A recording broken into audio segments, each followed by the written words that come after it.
तुम्ही पाहताय अमोल तडका मराठी.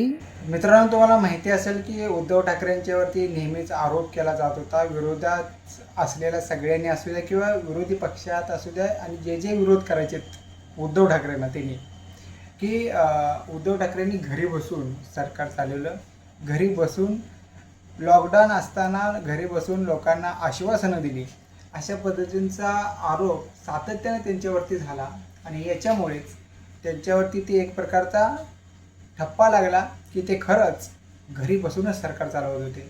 पण त्यांच्या सारथींनी म्हणजेच संजय राऊतांनी सांगितलं की कधीही त्यांनी घरी बसून सरकार चालवलं नाही, नेहमी ते जनतेमध्ये असायचे. आता आपल्याला उद्धवसाहेब ठाकरेंचा एक व्हिडिओ भेटलेला आहे आणि त्या व्हिडिओमध्ये नेमकं ते काय बोलले होते की खरंच मी घरी बसून सरकार चालवलं की लोकांच्या मध्ये गेलो. हा व्हिडिओ बघितला की तुम्हाला नक्की समजेल की त्यांनी घरी बसले होते का जनतेमध्ये आले होते. एकदा बघून घ्या व्हिडिओ तो.